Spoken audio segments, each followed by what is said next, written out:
In this video, I'm going to show you how my daughter and I have made natural food coloring from food itself in both powdered and liquid forms, and I'm going to show you how it turns out in baking.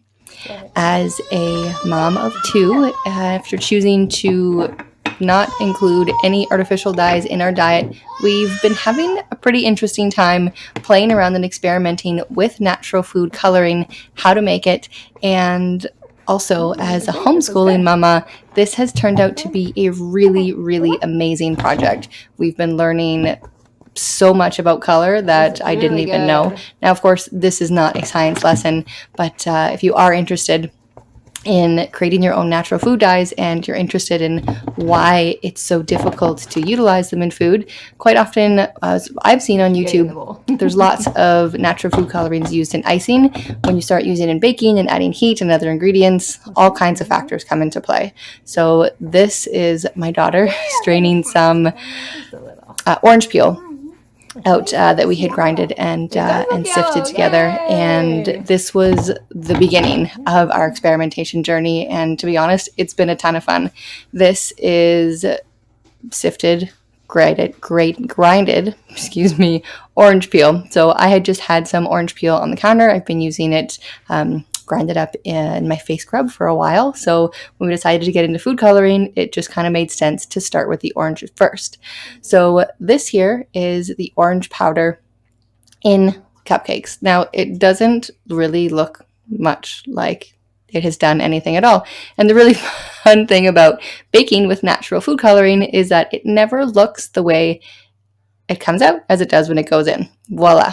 Actually, they turned out quite orange in varying degrees. And I think that actually was turmeric that I tried in there for the yellow as well. Forgive me.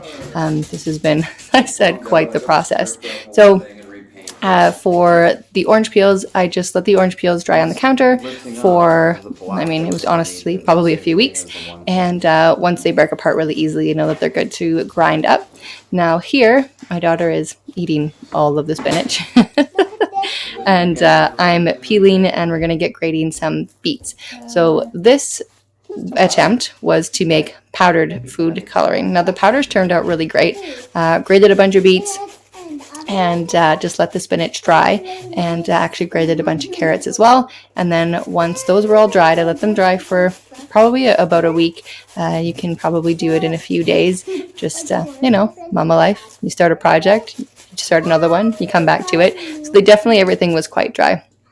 And what I did find, or what I did actually end up using, which you'll see later in this video, is the liquid.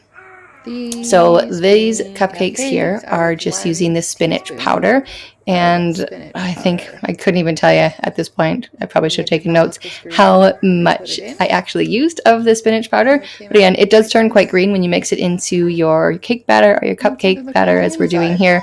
And I think I actually only used a teaspoon here, so it is just a light green. We did another batch that you will see later in this video as well.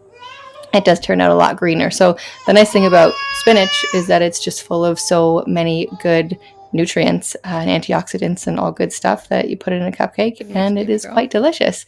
So we've been eating a lot of cupcakes around here. So what my daughter's mixing in here now is the beet juice. Now, this isn't boiled beets. This is actually when I grated the beets. I squeezed the juice directly with my hands out. So we do have a juicer here as well, and I do get into that a little bit later as well. This is the beet powder. So this is the powdered food coloring made with beets.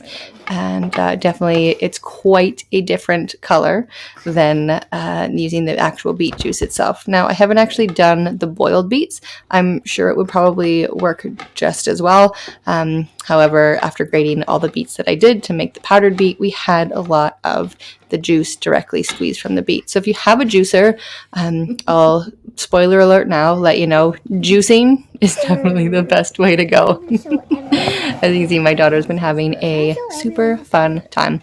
This has been going on, the experimentation of cupcakes now for probably about 6 weeks. What she just showed you there is the beet juice. And with doing the voiceover, you can't hear her sweet voice, but oh my goodness, is she not just the sweetest little thing. beet juice to make this pink. Beet juice, she just said.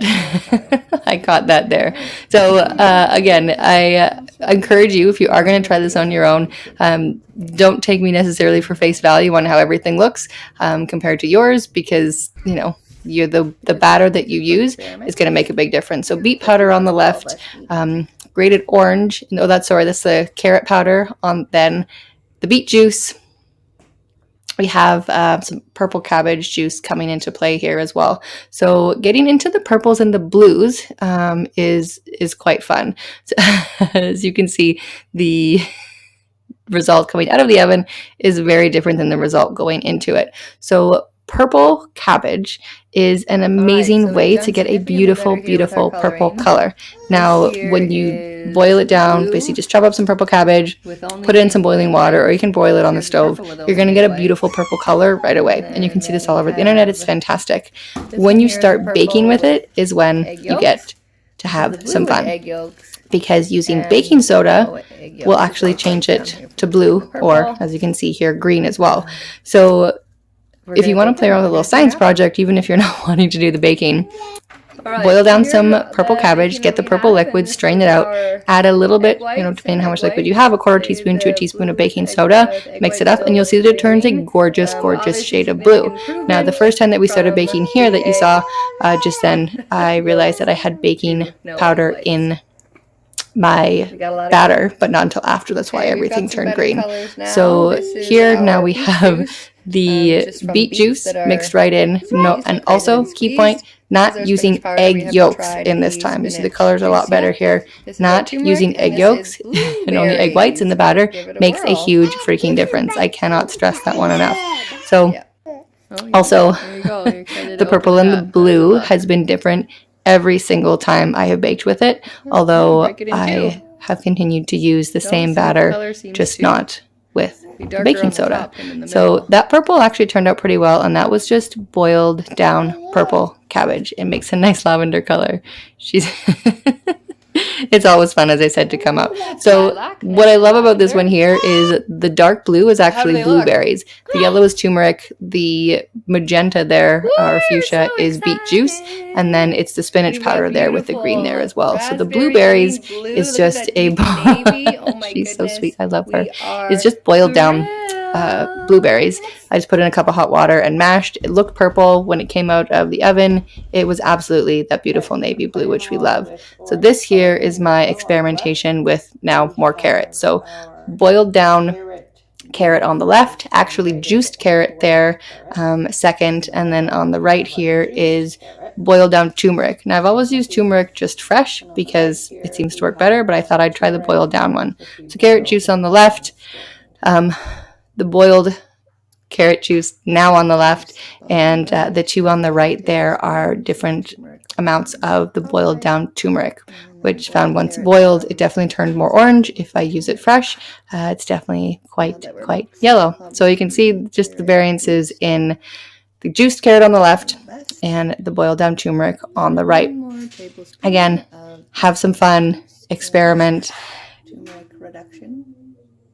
We are in the midst right now as well of making some edible glitter sprinkles. So stay tuned for that. I'll let you know how that goes.